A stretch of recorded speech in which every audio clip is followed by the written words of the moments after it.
And yo, Raz, it's that time. That Yo, part. Raz, we gonna call this show I don't know. Podcast Grand official. ARL, Ask Raz Live. Yeah. ARL. Ask Raz Live. What up, King? ARL. Ask Raz Live. Let go. ARL. Ask Raz Live. ARL. Ask Raz Live. Top 5 alive, a late greatest. Solo nights, criminally underrated. Critics and tastemakers. Fuck this art, the culture, comedy, the zeitgeist. Street shit, social justice, solo nights. Gun rights, Christians so pro-life. But God killed everybody on earth except Noah and his wife. Right? Animal couple. I'm just saying, you just asking. LA Live, we podcasting. ARL. Ask Raz Live. Yo, Guten Morgen hip hop. For those scratching their head, Guten Morgen is German for good morning. So this is the podcast, man. Not C-A-S-T, but the pod, K-A-S-S. It's Saturday, and we got a really dope show this episode. As always, we're going to be touching on all types of topics, people, and of course, the music, the mic, this hip-hop culture, and all the elements. So be sure to slap that like button like a DV and share like Sonny and share. All right. And now we got the Patreon for the uncut and grimy bonus segments and episodes. But most of all, just press the subscribe button. It don't cost you nothing. We want to grow this. It's an international community here. And this show is not possible without you guys. So thank you, homies. Swinging off to some unfortunate bad news in the hip hop community. Rest in peace, South African MC, AKA, and his friend were gunned down outside a club last night in Durban, South Africa. And the young brother was only 35. I think he had like 5 million followers on Twitter. And ironically, when I went to South Africa with Salam Rek, Salam hit me this morning, and we hung with bro for like 2 weeks. He was super cool. So, it ain't just happening in America. And, I just want to send my condolences to his family and to the South African hip hop community. All right. With that being said, man, I got to thank our sponsors. And again, bam, rapper cards. Just like most of us, you realize that entities was a scam. So why not collect a real physical memorabilia? For sports, there's Tops, there's Upper Decks. And now in rap, there's rapper cards. Mine are personally autographed, tradable, and yeah, you never know. They might, be like Nolan Ryan or son, you know what I'm saying, and go up in value. So go to IG at rapper_cards, plural, and the link to buy them is in the bio. So now, real quick, I just want to go into basically what Ask Raz Live is really all about. And what we're trying to do is create a community and a platform that's opinion friendly. We subscribe to humanity first. And as humans, we have different ideas, different perspectives, different schools of thought. But we can still have a respectful conversation without losing our character and without having disrespectful banter or foul comments. So let's talk to each other and not at each other. There's a parable about a genius and a fool arguing in the middle of the street. And the question is, how can you tell a difference? You can't. So be a good dude up in here, a good lady or a good them, whatever you are. Yeah. And we also want to definitely hit the super chat. It helps the channel. It helps with the pre-production. It helps us make a more streamlined product for you.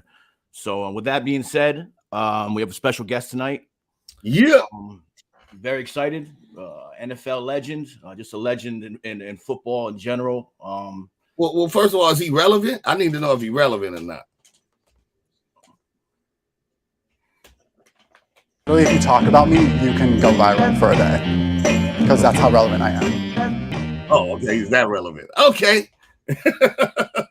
I love it. Yo, man, first of all, I want to introduce this brother, man. Brentson Buckner, a.k.a. Buck, is an NFL coach and former defensive tackle who is the defensive line coach for the Jacksonville Jaguars. Obviously, he's an NFL player that he actually was an NFL player. He played in 2 Super Bowls. He was once a Steeler and then second time as a Carolina Panther. And he's a fellow Libra gang. He actually says off the dome, he like Jay-Z. So he don't like his questions in advance. And he happens to be the first person to ever play me a Mystical album before Mystical signed to Master P. So introducing the homeboy, Coach Buck. Yeah. What up, Buck? Man, appreciate you for having me. Man, thank you so much for being here, man. It's been a minute, man. All is well, man. Just coaching football and raising kids and trying to stay above ground. Buck, I see that Raz got knocked off. Let me make sure he comes back in the room. This has never happened. Here he is right here. Hold on a second. Here he is. He probably hit a button. There he goes. I got it. What you do, Raz? I fell off, bro. That's awful. So, real quick, man, I had some real questions for you, Buck, because I'm around middle school, around like 9th, 10th grade, I came back to school and everybody else was like a foot taller, like Curtis and everybody else. And I really felt like my career in football and basketball was over, so I just quit. And I decided that I would disdain things that I could not be good at. The only thing by high school, I was really good at getting drunk with them after the game. So that's that's who I am in football. So these are some real questions I got for you. What is the science of football? The science of football is 2 forces meeting each other, and the strongest force is moving the next guy. And with today's sport now, it's more mental. It's about angles and knowing how to get leverage.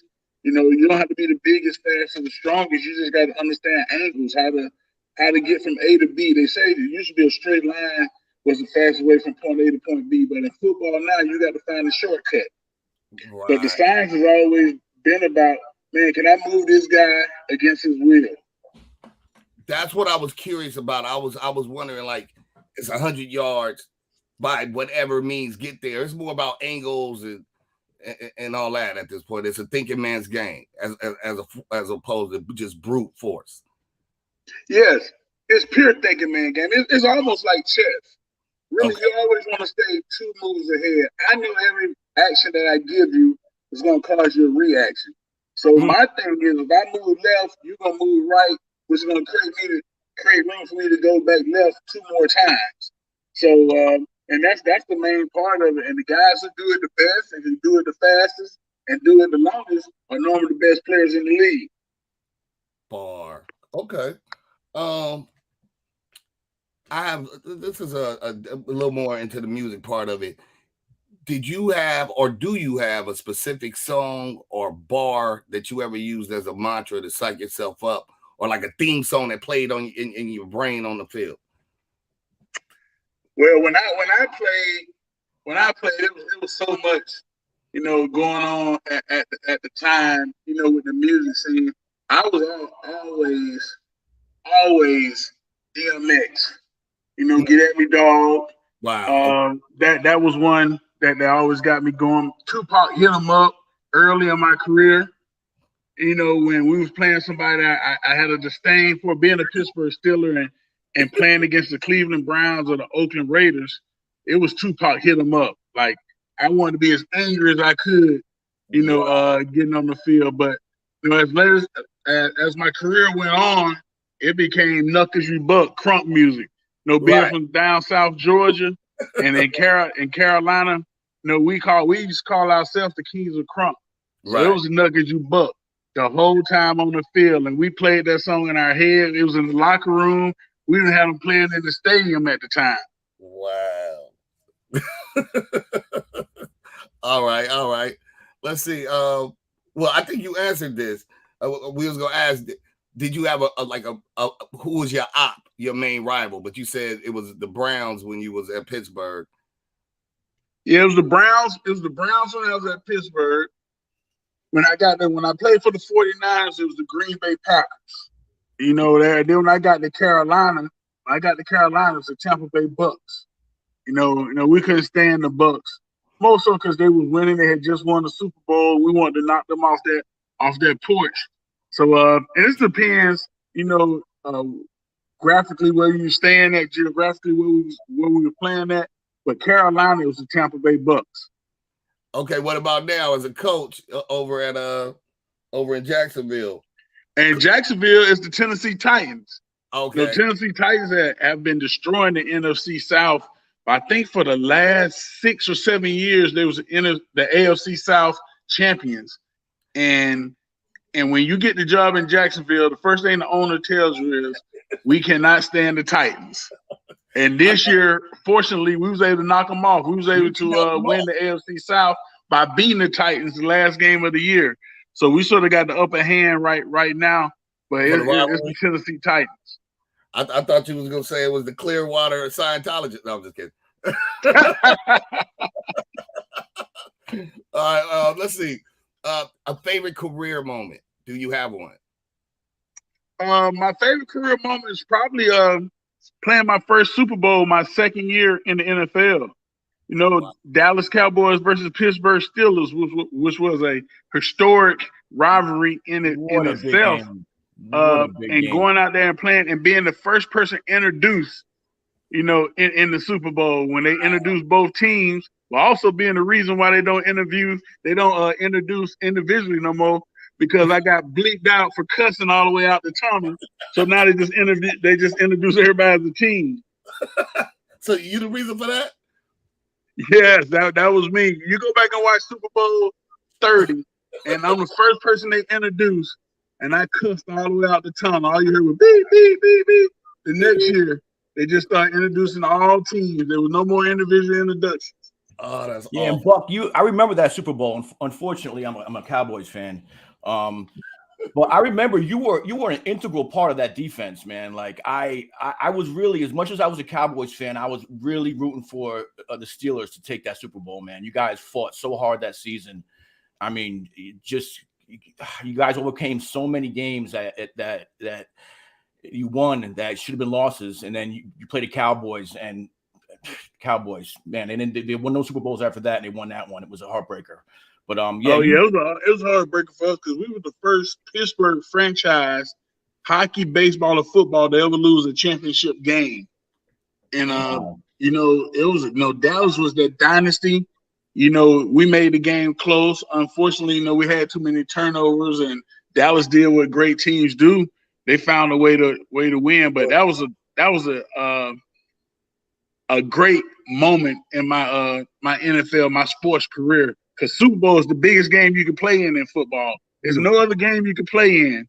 And my second year going, I'm just like, man, I'm on top of the world. It was almost like a fantasy because you don't even remember the game. Wow. I have yet to watch the game fully, and then playing in it, you just remember the introduction, then you remember the end when you're not winning, and it's over with so fast. But as I get older, I start to appreciate those games. That's beautiful. Yeah, that game will go down in history, and you will go down as, you know, your defense, the so integral in that game. I mean, man, it was just, Raz, you really got it. If you want to see a game, go watch that Super Bowl 30. I'm going to see. Oh man, it was very emotional game. Very emotional game. What year was this? 96. It was the 96. It was 95 season, 96 Super Bowl. Yeah, 96. It was the first Super Bowl played in Arizona because Arizona hadn't passed the Martin Luther King holiday, and so they were getting blocked from Super Bowls. Then finally they passed the holiday and got awarded the Super Bowl. So it was Dallas Cowboys versus Pittsburgh Steelers, Super Bowl 30. Huge, man. Okay. I'd like to ask this. There's a million, you know, young athletes out there, man, and people always ask me this, you know, from a musical standpoint. I figured I should ask you, what's the best single piece of advice you'd give to a young athlete dreaming of, you know, trying to make it to the NFL, to the big leagues? Just one single advice I can give you: making it to the NFL is 1% dreaming and 99% doing. Bar. You know, a lot of guys dream about it, but how you make those dreams into reality? It's called action. Right. So when you're dreaming about the NFL as a young guy, you can't wait till it's time to go to the NFL to start acting that way or carrying yourself that way. Because even I remember telling my dad at 9, I want to be an NFL football player. I don't want to be no fireman. I don't want to be no construction worker. I don't want to be no lawyer, no doctor. I want to go to NFL. And so from that point on, everything I did, he treated me like I was in the NFL and made me act accordingly. Awesome. You know, getting up at a certain time in the morning, make sure I exercise, make sure I ate right, make sure I got my rest, make sure I got good, got good grades, and everything was just formulating in my mind. So when the time came, I was already prepared for it. And so I just tell guys, you got to act upon your dreams. You got to activate those dreams, because the reality is only 1 in every 1.2 million go from high school to the NFL. It's like hitting the lottery every day you spend in the NFL. What separates talent? When everybody has talent, what separates talent? It's the small things, the knowledge of the game, the way you treat people, the way you perceive yourself. And then once you get in there, it's all about staying now. How do I stay? How do a Tom Brady stay for 20 years? Over 20 years? Because he's always trying to improve. He's never getting satisfied. And as a young guy, you can never get satisfied. I was never happy with just making all state in football or all ACC at Clemson. It was all, my goal was, I want to be one of those 1,600 guys that got a name on the back of his jersey in the NFL. And every day you fighting for that. Bar. That's big, man. And Buck, man, I gotta say, you were, and you probably know, super blessed to have a father to even be like, wow, my son said this, I'm gonna hone this, and we're gonna do this. And you to say that to your father, your mentality had to be ahead of its time. You had to be, you're thinking like an adult at that age, so young. So to make that decision, and then to, like you said, you and had that discipline, and you execute, and you execute. Yeah, they had a discipline. I mean, that is like, and then they have, I know, I don't know your relationship with your father, but I mean, that's the man who made you, and like for that man to believe in you, I mean, that's just like such a huge factor. It would be. Yes, it was, and a lot of that was formulated through pain. At 9 years old, I was over 200 pounds, so I couldn't play Little League football. Oh.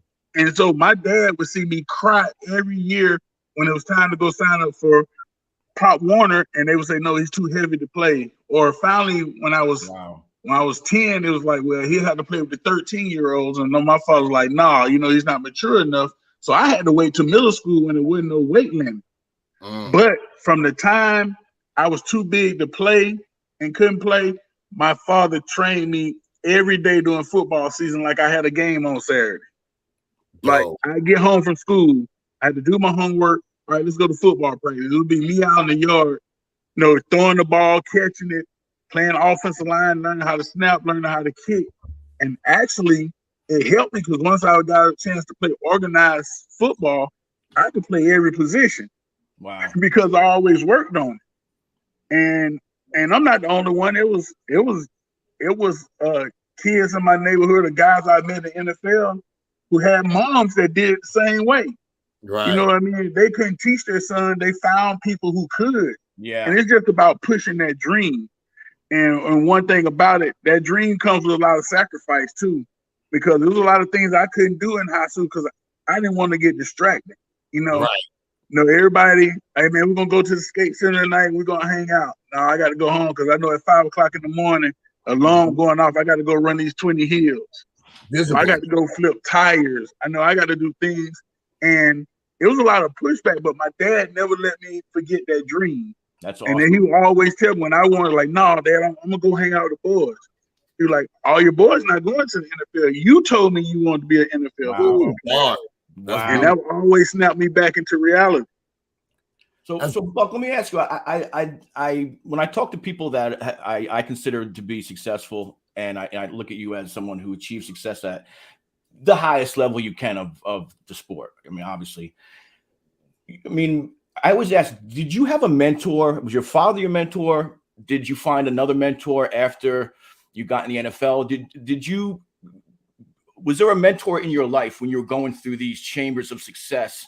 And this isn't easy. You're playing at a level. You're NFL. There's money. There's all kinds of stuff. Was there someone that was in your life to help guide you?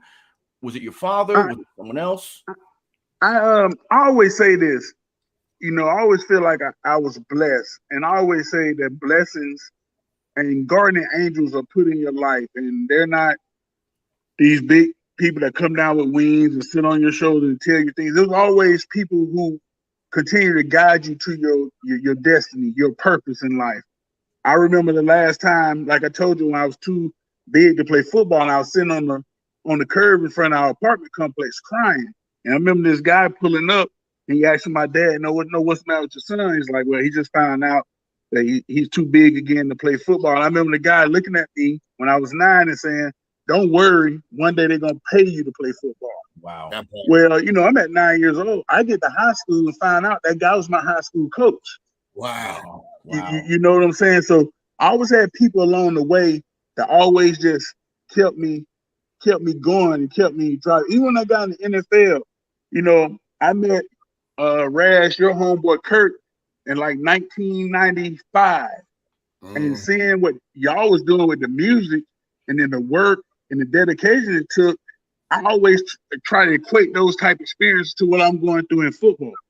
Yes, sir. You know what I mean? So I was always looking and seeing how people who was working toward their goals and their dedication, that always kept me like, it's worth it. When you're passionate about something, you're willing to do whatever and sacrifice to keep it going to reach that goal. And so it wasn't just one person, it was just a group of people. God always put people in my life to make me say, well, all right, it's worth it what you're doing.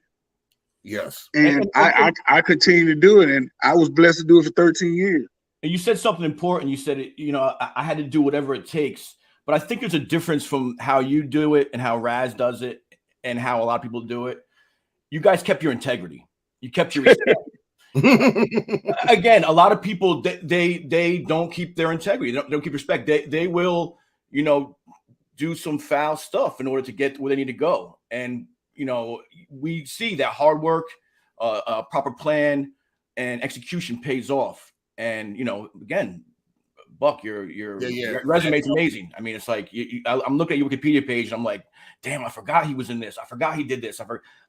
It's people. It like you said, it's like winning the lottery. It's impossible. So, respect to you, Buck. I really appreciate you coming on the show, man. Thank you. And I got a couple more questions, Buck. This segment is called Super Bowl for Dummies. So, because I'm dumb. I'm not informed with football, but I do know that you did coach for the Cardinals, and so previously, and this new Super Bowl, the Super Bowl tomorrow is going to be, unfortunately, Kansas City. So I'm calling that Tech 9 City on some hip hop. The Tech 9 Kansas City Chiefs versus the Philadelphia Vinny Pass Eagles. And it's going to be in Arizona. So I had some questions. Why did Americans steal soccer's first name when they were called football first? I need you to explain this to me.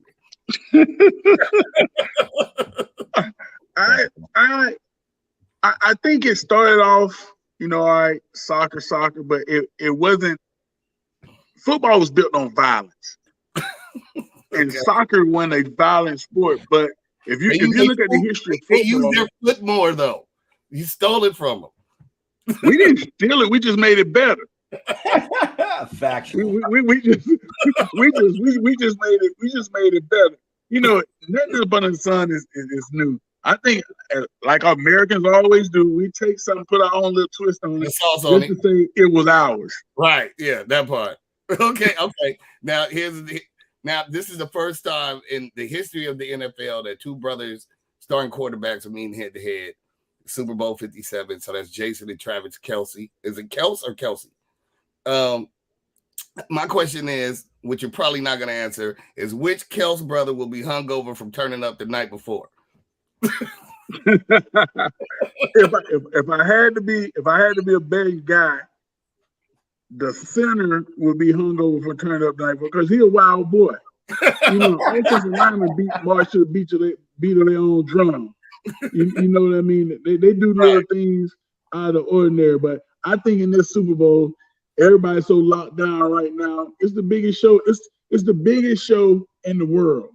Yes, sir. Yes, it is. You got people that don't even speak English that's gonna watch this game and gonna cheer. No, you know what they're cheering about. All eyes are on you. Wow. Okay. Now, what's the over under on a Rihanna wardrobe malfunction a la Janet Jackson? I go with the under. Nothing's gonna happen no more. Janet Jackson spoiled that for everybody.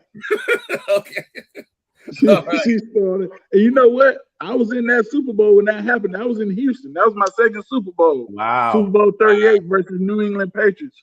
Carolina. Wow. We come out of halftime and the crowd is bananas. And we like, man, was the show that good? And everybody, the guys that weren't dressed out, it was like, man, Jenna had a malfunction on the stage and everybody. And we like, oh man, we missed it. We forgot all about the game.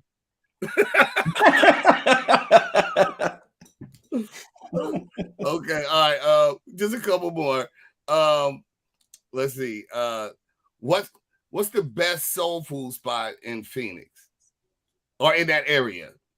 The best soul food spot in that area is probably Mrs. White. I ain't never even heard of that one. It's Mrs. White. Yeah, she's it's almost a house that's turned into a restaurant. The most popular one out there is Lolo's Chicken and Waffle. I've been there. I've been to Lolo twice. But Lolo's was a spinoff of Mrs. White. Well, okay, learn something new every day.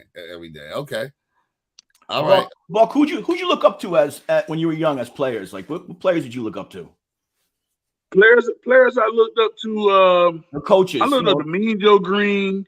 My godfather actually played for the Raiders, Otis Fitztrump. So I looked up to him. Reggie White as I got older. Jerome Brown was my favorite football player of all time from the Miami Hurricanes, who was tragically killed when he was with the Eagles. So now I looked up to those guys, but Mean Joe Green was because I grew up a Steeler fan. So he was like my idol. That's big. And did you play any other sports besides football or just football? I played basketball. I was an All-American in track throwing the shot and the disc. And I played baseball. How many times do you hear that NFL players, like their other sport is track? Like, and I just feel like those two sports have so much like correlation together, there's so much likeness to it. It has to go hand in hand, especially when your head football coach is a track coach. So, he makes everybody go out because I actually, when I got to high school, I was a running back. I grew into being a defensive lineman when I got to college. Okay. I was a running back. So, you ran track, you competed, you just always, back then, everybody had the Letterman jackets. And the more sports you played, the more letters you got on your jacket, and the more pennants you got on your jacket. So we was always playing sports. Yeah, I hear that a lot, that a lot of NFL players, track and field, track coaches might have done both. When you were in college, did you play any of the sports, or was it just football in college? I know you went to Clemson. I know My that first area. 2 years, I also did track. I threw the shot put for Clemson. I actually was part of the ACC championship team. Wow. That's big. Amazing. Well, I don't want to hold you up, Buck, man. I really thank you for your time, big bro. And I really hope to see you and the Jaguars with a ring this time next year. So manifest it. And let me open up for the halftime show, and I promise I won't nipple slip. Most definitely, but yeah, most definitely we'll have to do this interview next year, but I'll be doing it live from Las Vegas, getting ready to play in the Super Bowl. There you go. That's what we're talking about. Man, we ain't got the sound effects yet, but we giving it up. Yeah, thank you, Buck. Thank you so much for coming on the show, man. Thank you so much. Thank you so much. Thank you, Right, Curtis. so one love. One love. Peace. Take it easy. Wow, what a solid and Raz, it just goes to show, and I you guys are almost like identical with success during years. You know, he was 95, 90, 94, 96. He's playing his first. Your career, you know, he actually said, I took my inspiration from you guys at Patchwork and what you were doing. I mean, that had to make you feel important right there, bro. Like, yeah. He took his inspiration. Oh yeah, by the way, C Celeste, thank you for the $49.99 for the $50 super chat. And Casual, thank you for super chat. Thank you guys, thank you. But Raz, what an awesome interview, and you guys really have a lot in common, more than you probably think, man. Well, you know, I'm just grateful. You know, again, I got to shout out Patchworks. That's my other sponsor, period. That's our sponsor, Patchwork Studios Atlanta, and Curtis Daniel and the whole family there. You know, we all had our dreams, and you know, actually Buck is I think an English major, so ain't nobody no dummies around here. You know what I'm saying? So we all inspire each other. You're a brilliant dude, man. So it's a beautiful thing. But Blanc, we got to get into this nature of the threat, man. Yo, you know what we're about to do then, man. Come on, man. Come on, man. With a buckshot. Buckshot. Uh-oh. We need to truly understand the nature of the threat. Freedom ring with a buckshot, but not just yet. First, we need to truly understand the nature of the threat. Yeah. So Nature the Threat is arguably one of the greatest rap songs ever written, if I do say so myself, and I did say it. And so we're just taking this time to announce that we're doing a full-length music video. It'll include miniatures, stop motion. It's going to be produced by my brother, Gifted Glitch. He did the Horseman album, the cover, and all the videos and all that. And we're actually going to also unveil a trilogy album built around this video. So, you know, what we just want to do is give everybody an update on that project. It's kind of like a behind the scenes of a movie set. So you get to see us as we build it out. And every once in a while, I'm going to be sharing music or concepts or ideas of this project just to get some feedback so we can build this project together. So it's the making of Nature the Threat, the movie. We have one song, and some of y'all may have heard it. Some of you may have not. It's February. It's, you know, Black History Month.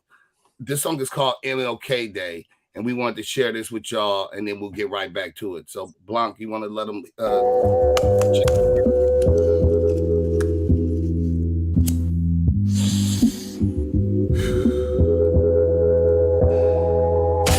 It's all for the culture, that's what you see. And I'ma rep it till I can't no more.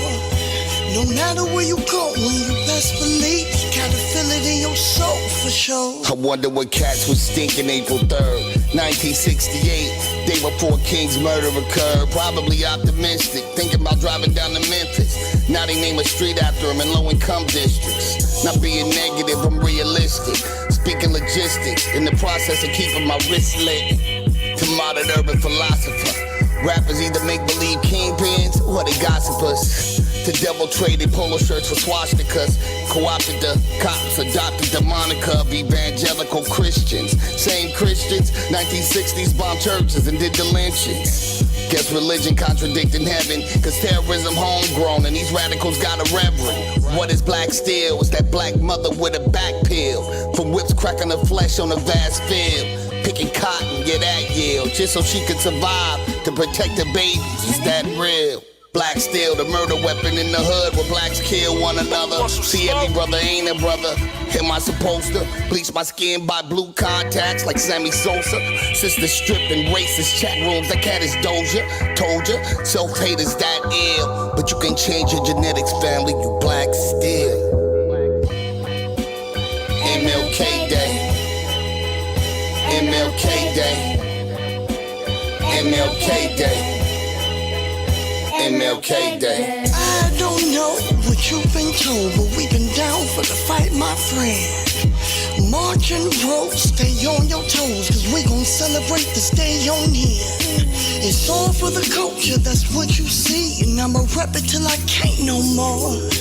No matter where you go, when you best believe, you gotta feel it in your soul for sure. I'm on my way, can you hold my place? I wanna do it for the king, you did. I wanna celebrate, knowing your hate better fix your face. It don't change anything you did. I wanna celebrate, keep your take if it ain't your taste, cause we gon' run it till the day's away. I wanna celebrate, what you make better know your place, so we gon' check you on whatever you say. I wanna celebrate. But until, just fake it, motherfucker. Every third Monday of January. Just fake it, motherfucker. Yeah. MLK Day. MLK Day. MLK Day. MLK Day. Good evening. The Reverend Dr. Martin Luther King, 39 years old and a Nobel Peace Prize winner, and the leader of the nonviolent civil rights movement in the United States, was assassinated.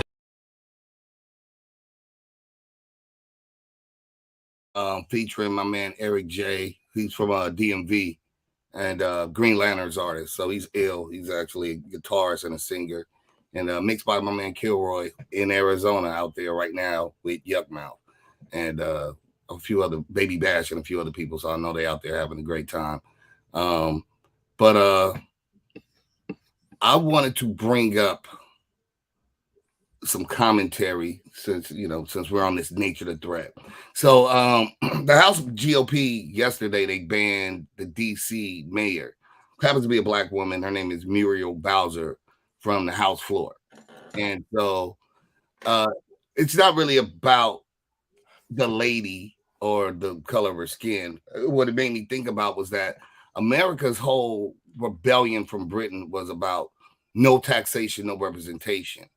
And so what I thought, it made me realize it's pretty hypocritical that Washington, D.C. residents, they pay taxes, but I don't know if y'all noticed, they can't vote. They don't get to vote. It's a fact. So D.C. residents are American citizens. Puerto Ricans are American citizens. Fact. Filipinos are American citizens. Guamanians are U.S. citizens. They all get taxed, but they aren't allowed to vote. So Raj, think about this. Not to cut you off. Any place that we went and are financially in charge of should have the right to vote. Right. Think about that. It's a fundamental hypocrisy in this democracy. Correct. And so, they're basically telling people they're indentured servitude. You know what I'm saying? And so that was just something that I was thinking about. But what do y'all think? You can comment below. And right about now, we're going to get to this Bardem. You ready? You know what I'm saying? And thank you, everybody that's... Sorry. Yeah. Oh, you got it? No. Go ahead, bro. This is our segment. Dudes want stardom, me, I want bottom. Bottom is soul, and a lot of dudes ain't got them. Beats, I will ride them. Ciphers, I'm inside them. Spitting that bottom, superstars, we harm them. Yeah, that's that Bardem. That's that KRS One on with the Bardem, man. And right, this is all kind of related to new-ish, the internet, and how the internet is undefeated. So I just kind of want to show y'all something because the internet is undefeated. Without you, my friend, and I'll tell you all about it when I see you again. Because the internet is undefeated. What is that? Is it a dog? It's like a little dog. I don't know. Can I play it again? Play it again, please. These eagles and their talons are like the size of our. They could grasp. Have you ever seen an eagle in your life, bro, at the zoo? Bro. I've seen them here. We have in New York City we have red tail hawks and bald eagles. Like 4 feet tall, bro. Upstate we got turkey buzzards, bro. They're like little bro, what is this? What is this? Been a long day without you, my friend, and I'll tell you all about it when I see you again. Okay, so Tiffany's. I'm not like wait. Let me clarify something real quick.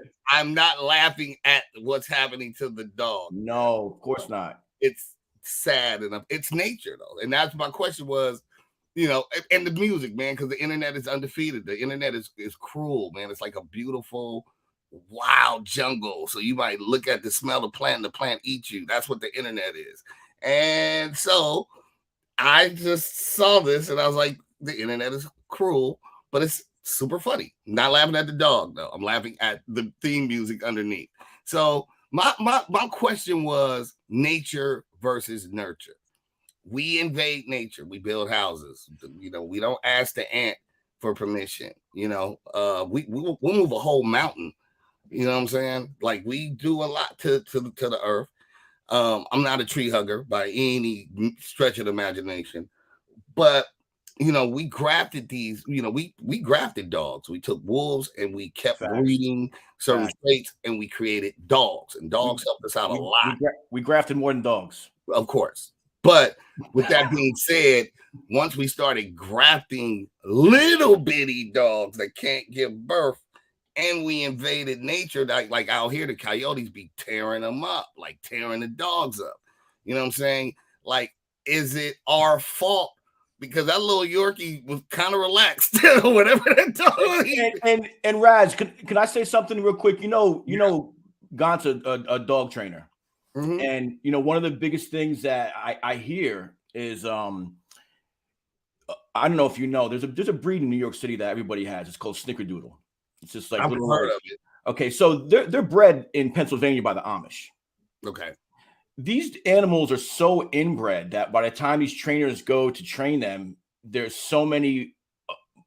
I mean, think of the royal families, and you see their inbred. It's the same thing. There's mental issues. There's hip replacement. You know, so you know you can keep on splicing, you know, genes and putting them together to make the master animal or whatever. the master pup.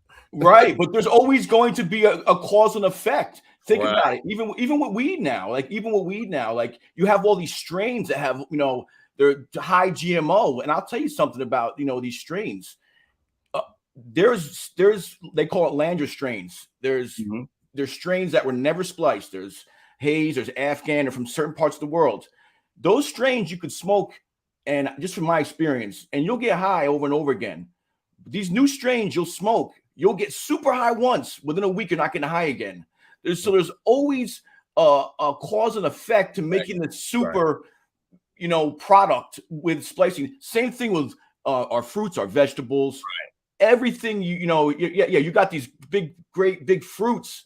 But there's no nutritional value. There's no nutrition value. If you don't see a seed in a fruit, there's no nutrition. There's very little nutritional value. The body's not designed to digest that kind of food because we're not used to that. Frankenstein and these dogs, and my whole thing, like where I draw the line with people is like, if your animal can't give birth naturally, you probably shouldn't have it. You shouldn't have an animal. Exactly. It wouldn't survive in the wild. In nature, you've made an unnatural creature. It's the Frankenstein thing. So did we over nurture, and then nature takes over, and the eagle's flying off with Fluffy, and he's got like a Louis Vuitton, you know, leash on him, and it's a wrap. He's gonna be snacks, and then Tiffany's and tears. Now the eagle knows where to go get a snack. You know what I'm saying? Right. I know these dummies keep these little bitty dogs around, but you know, again. Leave a comment. Don't be mad at me. I'm not hating. Raz, let me ask you a question. You're from LA, and I hear this from LA. Yeah. There's the canyons out there. And the wolves be getting them. Well, I heard that there's like cougars or mountain lions or something up out there. Yeah, but they do it too, but they've smoked most of the cougars. So because they're way out. No. You smoke most of the cougars, Paul. Well, I smoke too. Are we smoking cougars or are we smoking cougars? It's a lot of the coyotes because you know we've impacted the pumas is what they would call them. Pumas. You know, they murked them out, and then the coyotes kind of learned how to fend, so they come in at night and snatch up the little dogs. And you know, at some point, is it their fault? They don't, you know, it's not, bro. Take their range and destroy their habitat. And then we kind of gave them like a snack. Like, look, here's a little thing to snack on. And it can't fight back. It's only like 3 pounds. And it's supposed to be a wolf. And he's like, that ain't a wolf. I'm a wolf. So, you know, it's something to think about. Like I said, I don't know the answer. I have my opinion. Please feel free to share. Just don't call me like happy that the dog was getting eaten. That's not what's. No, it's not about that. And that could be CGI, by the way, too. It could be. We don't know. We don't know. But it's just like even if it is or is not, the internet is real. I think it's real. I think bing, bing, bing. We should have boxing. The internet is undefeated and wins at all times, bro. Okay, you ready? But now it's time, man. It's about that time, Blanc. You know what I'm saying? For the Ask Razcast, man. We got to, we want to talk to the people. Definitely my people that super chatted, please. If you have something, if it's possible to get them up so they can actually talk to me physically, that'd be great. Yeah. So what I'll do is I'll drop the link in if you guys want to ask Raz a question. We don't need a donation to ask a question. It's nice to donate, but listen. Yeah, we don't. Yeah, it's not required. Open forum. We just want to engage, and let's. You can open up the link, and in the meantime, that time. Raz, we gonna call this show. I don't know. Podcast. Grand Official. ARL. Ask Raz Live. Yeah. ARL. Ask Raz Live. What up, King? ARL. Ask Raz Live. Let go. ARL. Ask Raz Live. ARL. Ask Raz Live. Top 5 alive, the late greatest. Solo nights, criminally underrated. Critics and tastemakers. Fuck this art, the culture, comedy, the zeitgeist. Street shit, social justice, solo nights. Gun rights, Christians so pro-life. But God killed everybody on earth except Noah and his wife. Right? Animal couple. I'm just saying, you just asking. LA Live, we podcast. ARL. Ask Raz Live. Okay, you drop the link, so anybody can come in and want right now. Any in the comments? Not yet, but we got a lot of people in the comments right now. I just want to, okay. Again, Ceaseless, thank you for the super chat. Poena, hi Razzie. Chris G. Poena. Chris G, say hard. Poena's amazing singer, man. She sang on the song with me and Chris Rivers, a new record for the new project. She's ill. Your man Chris Tucker said top 5. Salute. Thank you, King. You see the Billboard top 50? You went on there. I was pissed. Man, I don't worry about corporate America, man. Their opinions ain't valid. They got people on there that don't even write their raps. How would they know? It's cornball. We got to stop giving them the power. What we should be is holding, our successful billionaire artists. They should be creating a new platform for us where we get to judge ourselves and not these cornballs from corporate America. Why don't they make a platform and an award show that we can all have a real voice to people that really do this? Because once they do, then Swiss Beats and Timberland sells it out. So we got Justin Newman supporting tonight. Justin Newman, the album. Oh, that is a question. Yo, Justin, peace. How's it going, man? The album, the first album that's dropping, is really the main album that's dropping is the Gutter album, Guttr. That's produced entirely by Havoc of Mobb Deep, and basically starring me and RJ Payne. Havoc rhymes on a couple of records, but it's essentially we're the MCs and Havoc is the production. And the album is called Everything is Gutter. I will actually be heading to New York to shoot the first video in a couple of weeks. So I'll be doing some of these from New York with Blanc. And so I'm looking forward to that. And we'll have some backstage, behind the scenes footage of the video shoot. You know what I'm saying? It should be crazy. It should be awesome. Oh, but I never even answered when it drops. I think our release date is we don't have a exact, but I think it's early May, I think. Because that's what you're on now. You're on now. You locked up a little bit. You're on. Oh, okay. Yeah. To answer the question, it believe the album will be the Gutter album will drop in May, like early May. That's when the vinyl will be ready. you know, the videos will be out in a month or two before. So yeah, look out for the gutter. Everything is gutter. Okay. You there? Yep, I'm here. We're gonna go another question right now. Let's see now. It was good. Yeah, good talking to Buck, man. That was a real good call, Raz. I gotta tell you, man. Yeah, man. So we hopefully Buck will be our expert, our football expert, and for things that I don't know. If I have a drug dealing expert, then I'll get Blue Da Vinci. Things I don't know about, I'll ask you. You know what I'm saying? You know, so we'll have different experts hopefully come in depending on, you know, what's coming up, you know, what's in the zeitgeist. Well, Anthony Bustello. What's some dope nerds? Who's my favorite MC now? Come on, Mr. Bustello, man. Me.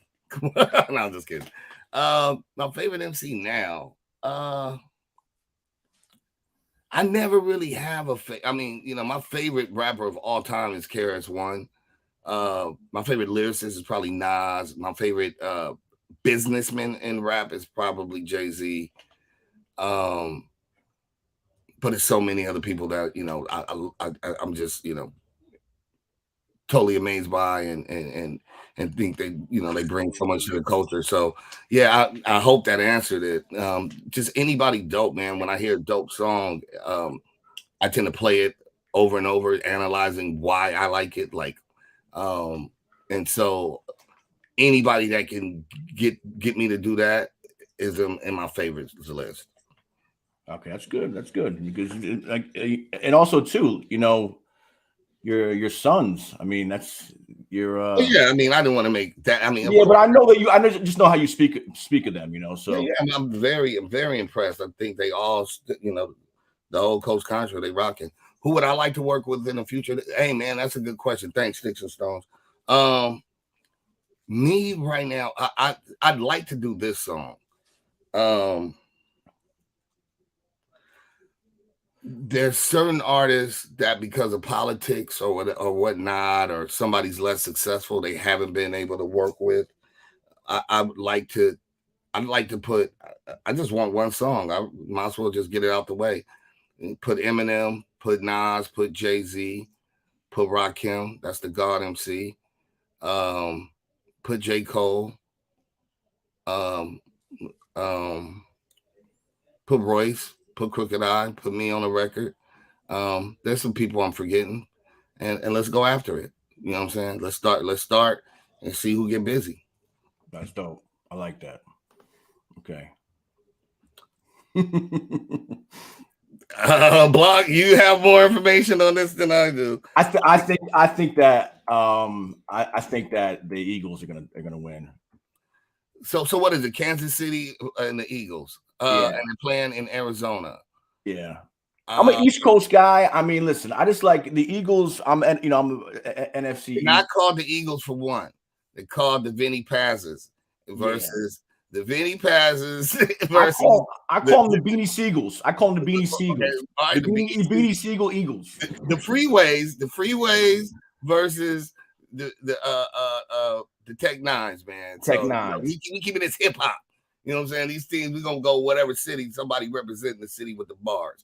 So I don't know enough, but a beginner's guess.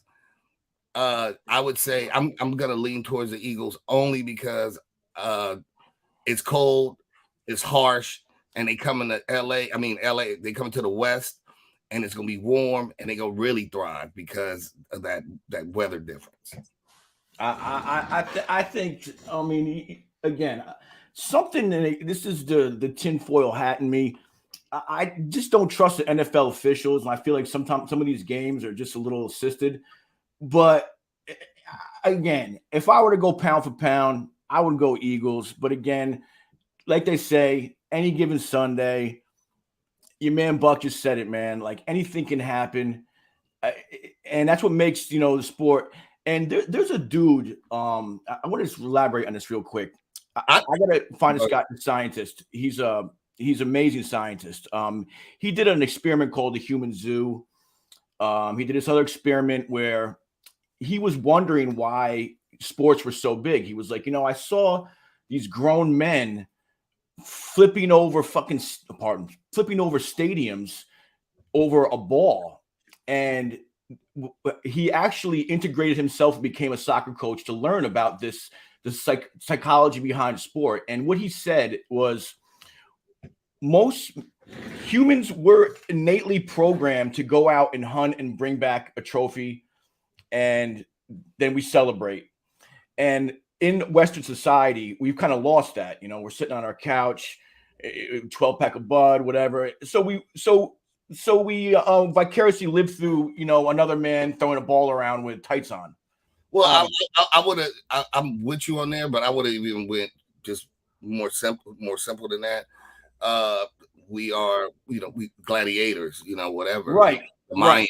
They had a sport, but they was playing with a head. It was like soccer, but basketball, but it was a skull and ball. We are innately programmed to watch mano a mano. We like to emulate war. Correct. Yeah, and somebody can be the victor. It's the alpha male in us. It's the machismo. It's the 100%. It's our toxic masculinity, and the other part is that we're tribal. So we always find a division. Oh, we're on the north side of the river. We're on the south side. 100%. We always pick something to make us our own special thing, and then these teams are a reflection of our tribalism. I would to answer casual toy collectors question, who do I think is gonna win the Super Bowl? The strip club. Because niggas is tricking out there. It's a whole bunch of after parties, a whole bunch of rapping and tapping singers, and everybody out right now. No, they about to go out because it's only 8 o'clock. They getting ready. Hopefully they watching this, and then they about to go hit the strip club. I know my man's on. He manages one of those strip clubs, and it's about to go up. It's going crazy tonight. And the same strip club that costs $10 to get in is going to cost $100 tonight, because whoever you think is cool is performing there or going to be there and whatever. Sticks and Stones. The next tour for me, I don't have a tour per se. I'm headed to New York, and then the first of next month, March, I head to London. I got a couple of gigs in London. I'll meet Sick Jackin in Spain. I should be going to like Germany and a few other places, and hopefully we can extend that line of gigs. I just call them gigs. Tours more organized. Like literally, we got 15 days and scheduled out. Mine is more spot days, but hopefully some other things develop, with the new music and product that we're putting out, and hopefully we'll have a new situation for some of these other projects. So, man, stay tuned, brother. So we're coming to the end of the show, Raz. I don't know if there's anything else you want to say. Yeah, man, I did have a couple of things I'd like to say. It's been fun. It's been really, really fun. For the people that were here, man, I really appreciate y'all. If you stood around for this long, I really appreciate it. We appreciate it. So if you're still watching, thank you. Be a good homie, and please share. Share, and if you would like to follow me, please, follow me on social media. I'm at RAS_KASS. I want to give a big ups to my guest, Coach Buck, and my partner in crime, Jay Blanc, my PNC. And we appreciate y'all for helping our algorithm grow. This is Raz from ARL, reminding you to put some respect on the sound and keep holding it down for the crown. Adios. Peace.